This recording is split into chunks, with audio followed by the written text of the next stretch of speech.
जरा जोर से आवाज लगा के बोलेंगे कि इस बार बदलेंगे कि नहीं बदलेंगे आप। और मैं आपको बता दूं कि इस बार हमारे बिरनी को एक ऐसा मौका मिला है।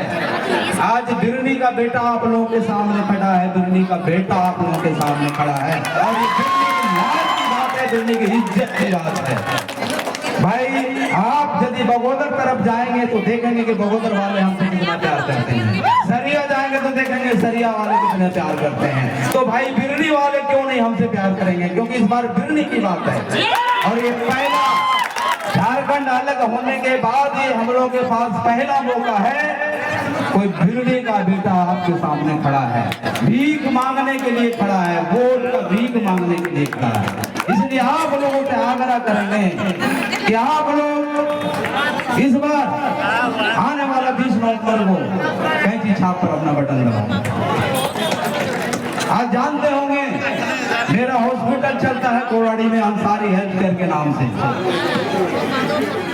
आज के तारीख में हमारे पास पेशेंट का कमी नहीं, हम बहुत पेशेंट देखते हैं दिन भर में, लेकिन यदि मैं उस काम को छोड़ करके आप लोगों के बीच में आया हूं तो कहीं ना कहीं आप लोगों की सेवा देने के लिए आया हूं। आज मैं जो मेडिकल लाइन में रह करके आप लोगों को सेवा देता था तो मेरे मन में विचार आया कि भाई अगर हमको आप लोगों को बेहतर सेवा देना है तो राजनीति से जुड़ना पड़ेगा। इसलिए मैं राजनीति में आया। मीडिया बंधु लोग हमारे पास ये सवाल भी करते हैं कि भाई आप पेशे से डॉक्टर हैं तो आप राजनीति में आने के लिए कैसे सोचे। बस मैं इसी ख्याल से आया हूं कि आप लोगों को बेहतर सेवा दे सकूं। हमारे जो बिरनी बगोदर और सरिया के लोगों को जो मूलभूत सुविधा नहीं मिल पाया अभी उसको दिलाने आया हूं। यहाँ आज हमारे बगोदर विधानसभा भी ऐसा विधानसभा है जहां से लोग रोजगार के लिए दूसरे प्रदेश में पलायन करते हैं। ये सबसे बहुत बड़ी विडंबना की बात है भाई।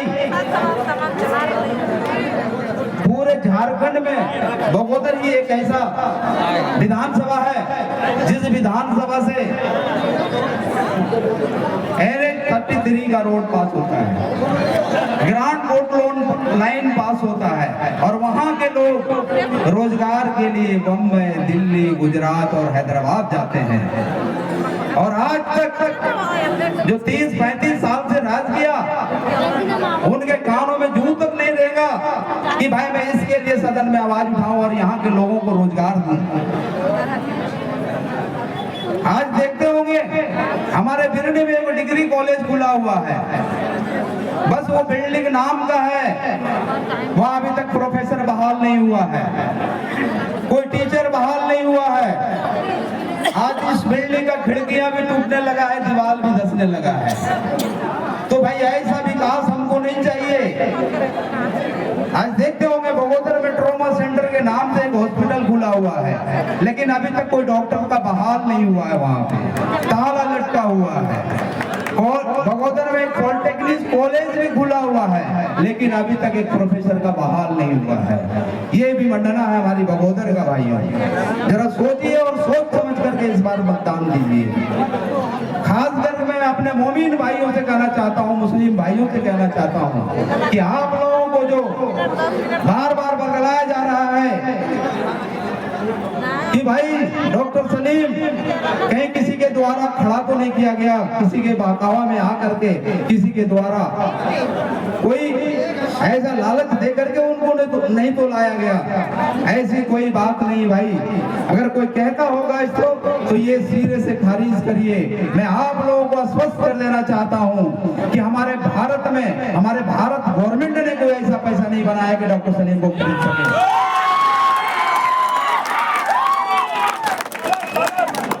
हमको बगोदर की विकास चाहिए, विनाश नहीं चाहिए।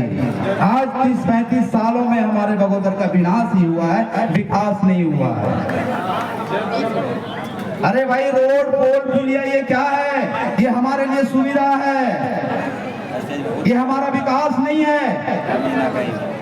रोड पोल पुलिया पे तो सभी के लिए बनता है, किसी एक खास के लिए नहीं बनता है। विकास उसको बोलता है लोग, यहाँ के लोगों को रोजगार यहाँ मिले, उसको विकास कहते हैं। आज देखते हैं आए दिन किसी के बच्चों को या किसी को सांप काट लिया तो उसका सुई उपलब्ध नहीं है हमारे हॉस्पिटल में। ये है हमारे कार्यकाल विधायक जी का, ये कार्यकाल है 5 साल पूर्व विधायक का। तो ये दोनों के कार्यकाल को आपने भली भांति देखा। तो इस बार आप लोग बगोदर के इतिहास को बदल देते हैं ताकि हमारा बगोदर का विकास हो। मेरे मन में ऐसा कोई लालच नहीं है भाई कि मैं बगोदर में विधायक बनूंगा, तो मेरे मन में ऐसा कोई लालच नहीं है मैं अपने लिए काम करूंगा। मैं आप लोगों के लिए आया हूँ, आप लोगों के काम करने के लिए आया हूँ। और मैं इस नीति सिद्धांत से जेएलकेएम पार्टी से आया हूँ कि जो हमारे जेएलकेएम पार्टी के जो संस्थापक हैं, जो सुप्रीमो हैं, वो हमारे झारखंड की नीति की बात करते हैं, झारखंड की नीति और सिद्धांत की बात करते हैं, अभियान की बात करते हैं, यहाँ नियोजन नीति, उद्योग नीति और विस्थापन नीति की बात करते हैं। इससे प्रेरित होकर के मैं टाइगर जयराम मातो के पार्टी में आया और उन्होंने हम पे विश्वास जताया कि शायद डॉक्टर सलीम को मैं टिकट दूंगा तो बगोदर का विधानसभा मैं जीत सकता हूं। तो आप लोगों से कहते हैं कि भाई उनका जो उम्मीद है उस उम्मीद पर आप लोग खरा उतरें और उनके हाथों को मजबूत करें और रांची भेजने का काम करें ताकि आपकी आवाज को बुलंदी से उठाया जा सके।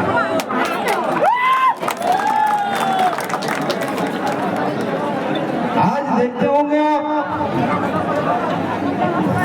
कि राज धनवार में लोग यहाँ गठबंधन का वास्ता देते हैं। खास करके ये अपने भाइयों मुस्लिम भाइयों से मैं कहना चाहता हूँ कि लोग यहाँ पे गठबंधन की वास्ता देते हैं। भाई अगर विनोद के अंदर या नगेंद्र महतो के अंदर इतना पावर है तो अकेले चुनाव लड़े, बिना गठबंधन का चुनाव लड़े, फिर पावर दिखाने का मौका आएगा, जयराम महतो पावर दिखा देगा। आप देखते होंगे राज दरबार में जब हमारा गठबंधन का उम्मीदवार आता है भाई निजामुद्दीन अंसारी, तो उसके विपक्ष में यही माले के लोग अपना उम्मीदवार राजकुमार यादव को खड़ा करते हैं। वहां पे हमारे लोगों को हराने का काम करता है और बगोदर में हमसे वोट मांगता है। जरा सोचिए मेरे भाइयों, ये कैसी दोगला नीति राजनीति है, ये तो दोहरा नीति वाला राजनीति है। वह हमारे लोगों को हरा रहा है और यहाँ हमारे लोगों से वोट मांग रहा है। जरा सोचिए, इस बात पर गौर करिए कि ये कैसी राजनीति करता है। और आज हमारे लोगों को ही कहता है कि भाई इस बार होशियार रहिएगा। किससे होशियार रहिएगा? भाई सलीम आ रहा है, आप लोग होशियार रहिएगा। आज देखते होंगे बड़े बड़े मंत्री और मुख्यमंत्री का प्रोग्राम हो रहा है। एक तरफ जेपी नड्डा आ रहे हैं, एक तरफ शिवराज सिंह चौहान आ रहे हैं, दूसरी तरफ हमारे माननीय मुख्यमंत्री जी आ रहे हैं, कल्पना सोरेन जी आ रही है और कल ही प्रोग्राम के बारे में शायद तेजस्वी यादव का है। आज जो आदमी अपने आप को फकीर बताता है, सबों के पास क्यूआर कोड भेजता है कि मैं फकीर आदमी हूं, भाई मेरे पास पैसा नहीं, चुनाव लड़ने के लिए चंदा दो। तो भाई इतना बड़ा बड़ा मंत्री कहां से आता है? इतना बड़ा बड़ा प्रोग्राम कैसे होता है? जो 35 साल से लूट के रखा है तुमने, आज जनता, आज जो 20 नवंबर आने वाली है उस दिन आपका हिसाब लेगी जनता और वोट के जरिए आपको बता देगा कि भाई आपने 35 साल में बगोदर में क्या किया। इसलिए आप लोगों से आग्रह करते हैं कि इस बार चुके नहीं और अपने कीमती मत क्रम संख्या 8 पर कैंची छाप पर दे करके डॉक्टर सलीम को भारी बहुमत से विजय बनावें और सदन भेजने का काम करें। वक्ता बहुत हैं और टाइगर जयराम महतो का आने का समय हो गया है। उनके वेलकम में हम लोग